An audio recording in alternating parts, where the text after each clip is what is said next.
Hi everyone, I'm Dan from Danesthetics at 3rd Avenue Spa. Have you noticed that jawlines have been trending recently? Well, that's today's video. We're going to talk about how we can restore or sharpen a jawline using fillers. Stay tuned, it's going to be fun.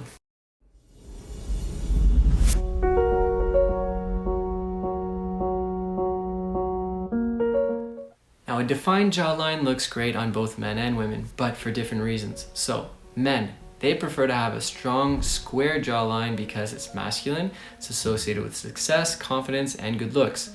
Women also love to have that defined jawline because it also helps with confidence. It also is associated with having this model-esque figure, and also it slenders the face. Now, what are the differences? The differences is the angle, really. Men end up having an angle anywhere from about 90 to 120 degrees, but realistically, you're probably going to find it in the range of 110 to 120. Where with women, we'll have an angle of anywhere from 120 to 130 degrees. Anything less than 120 starts masculinizing the face because it ends up becoming a little bit too square. So let's take out our female model here, Sarah. Say hi, Sarah.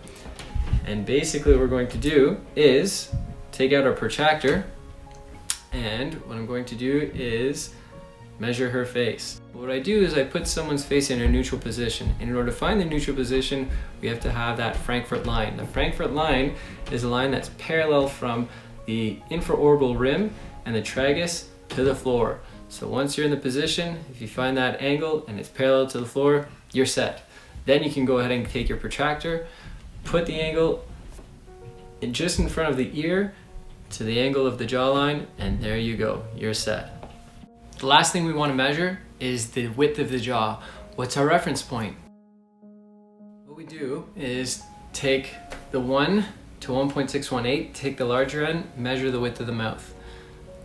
Neutral position, width of the mouth, flip it, go to the corner of the mouth, and measure that in corner to the width of the jaw. Okay, now before we start injecting, let's just go over a couple safety features here. So we have this carotid artery and it branches off in two sections. The carotid artery goes underneath the jawline over here, and this area is very deep. It's actually much deeper underneath the jaw. If we're staying around the bone here, you're not gonna come anywhere close to that artery. So this is pretty safe. Now what about this artery? This is your facial artery and it comes up the face here, and the way to find it is have the patient clench right in front of that muscle, the masseter muscle. You're going to feel a little notch here. This is where your facial artery runs out of, and it always runs deep on the bone. So now that we know that that runs deep on the bone, what's our technique for injection and how are we going to avoid complication? What I do is I use a cannula, and with the cannula you have to enter into the skin with a needle. So where are we going to enter? On or to opposite sides of the facial artery. The secret is to do it directly over the facial artery. Pinch the skin, go superficially, make a little hole, aim that hole to go this way or this way, whatever way you like, but basically then take the needle out and enter with a cannula over the hole, and you're going away from the area of danger. So you can go this way, enter your product, go retrograde fashion, and then whenever you go this way, enter your cannula, enter the product in retrograde fashion, take it out and blend, and you'll be okay. Now, with regards to the gonial angle here, I've already made my landmark.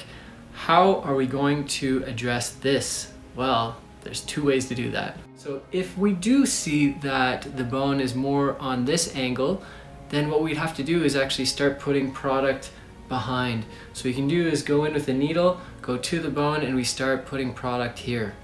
For a man, the man's angle usually doesn't really change much. The bone doesn't reabsorb as much as women.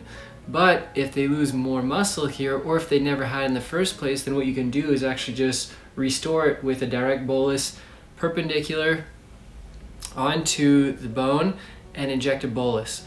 So today's video tied in really nicely with my other video with regards to the chin filler. Men in particular could really benefit from these two services, and for that reason I think that in the next year or two, fillers for men are going to take off. It's going to be exciting times. We'll see what happens. Next week, I think what I'm going to do is talk about fillers in the temple. So until then, take care of yourself, exercise daily, and be nice to everyone. Thanks so much for joining me. I'll see you then.